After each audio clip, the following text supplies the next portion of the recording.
You need to first develop and build your expertise in a topic before you can then start talking about it. Again, at least if you don't want to provide a very shallow depth of knowledge.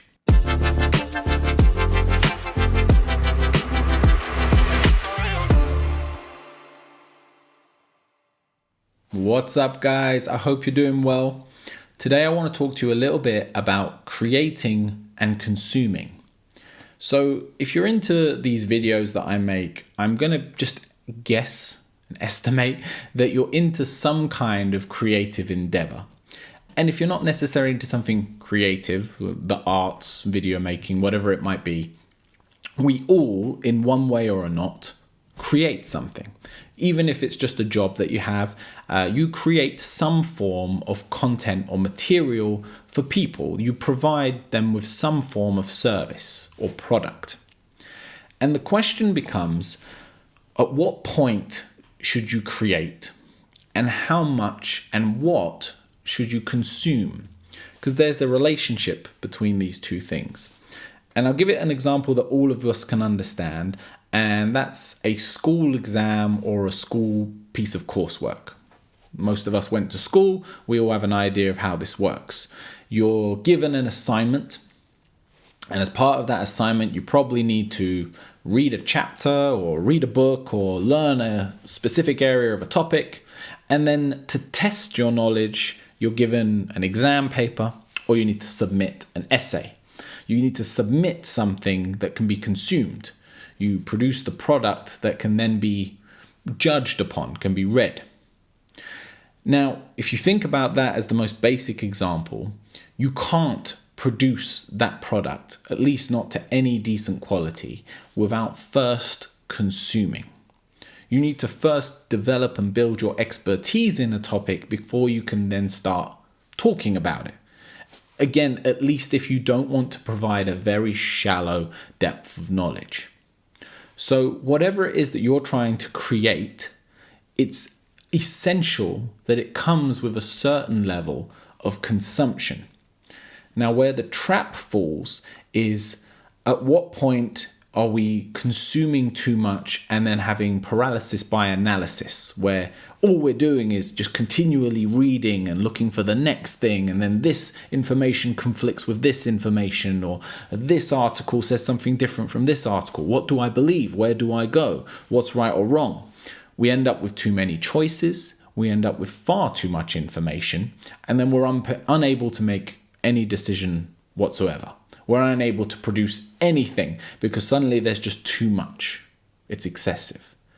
The other thing that we fear falling into is that if we're always consuming, then how are we able to create? How is it not then just effectively you echoing what you've already read? And this is where our school system often gets it really wrong. I don't want to get too much into my opinion on school systems, but it tends to be that you consume the book, you read it, and then you spit it back out. It's not necessarily about having an understanding of it. It's simply about being able to regurgitate the information. Remember the dates, remember the equations, remember this book, and remember this structure for responding to it. Rather than, well, how can you now take it and make it your own? How can you take it and add on to it and develop it and build on it and grow on it? So it's a very careful balancing act. The first thing I will say is that I do personally believe you should consume more than you produce, or at least equal to. And when I say consume, you should watch my video on Your Information Diet Sucks. I mean relative information to your field. So whatever it is that you are trying to produce, you should immerse yourself in that world. You should read books from similar people and from different people with different viewpoints. You should read articles. You should watch videos. You want to immerse yourself in it so that you can become an expert. Because when you think about any topic, I'm trying to keep this broad because in case anyone's watching this, whether you're a photographer, a filmmaker, a writer, a YouTuber, whatever it might be, think of this pool of knowledge.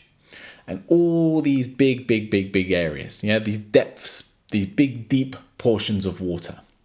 but they're all connected. They're all connected and they're all together. And the better understanding you have of all these pools and all their connections, the more you can then provide your own, basically, scape of it all. Because again, when I make these videos, I'm not telling anyone anything new. I'm not reinventing the wheel here. None of this information that I've given on any of my videos would I ever claim is original to me. I've read it, I've consumed it, and I'm giving it back to you guys. But I've read enough of it and I've listened enough of it that I can say it in a way that feels very comfortable for me, and that I can say with a certain level of gravitas because I have a confidence in my understanding and knowledge on the topic. So that's what it's about. It's about reading enough and consuming enough of something that when you step back from it, you can say, right, I know all of this, and this is what resonates with me personally, and this is where I feel I can take it. This is what I think I can do with it. I give you a material, I give you clay. The first thing you have to do is learn about the properties. You need to learn how to manipulate it. How do you warm it up? How do you set it? How do you shape it? How do you make it smooth where you want it smooth, rough where you want it rough? Same with anything else. If I give you a camera, how do you do the focus? How do you white balance? How do you adjust the aperture? How do you adjust how much light goes in and out of the lens? Do you know any of this, or do you just know to click the button? You need a certain depth of knowledge. And then with that depth of knowledge, you can take the picture. You can sculpt the sculpture, which is then you. That's then you putting your thing into it. Me making these videos, sitting in this chair, talking to you the way I do, it's the way I take my knowledge and pass it on to you guys so that you can do whatever you need with it. You might repurpose it and pass it on again, or you might just consume it and it becomes another tool in your toolbox. However, do not fall in the trap of not producing anything. You must produce. It's like the harvest, and then you must produce. You can't reap what you didn't sow. So we're sowing, and you can't sow if you haven't reaped. And this is where it happens. If you don't read, if you don't take in information, then you'll have nothing to produce for people. But if you don't produce, then you're never going to have the ability, you're never going to be able to afford yourself the time and the energy to be able to consume. I consider my ability to sit down in an evening and read a book on a topic that I find interesting to be a blessing. I'm very lucky to be able to do so because the stuff that I've produced through my life has provided me with a lifestyle that allows me to do that.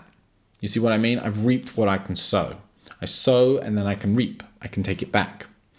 And it's very similar. If you're working 12 hours a day in a job that you don't like and that runs you down, leaves you tired at the end of the day, it's very difficult to then come home and read a book or watch a documentary or absorb something. You just want to switch off. You just want to watch Netflix and just become a vegetable for 5 minutes so that you can chill out before you have to start the whole cycle again tomorrow.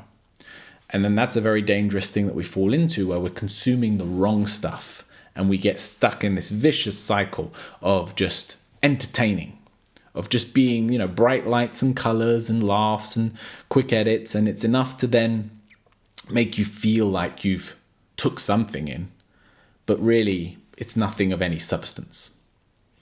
So you must consume, but you must consume the right stuff.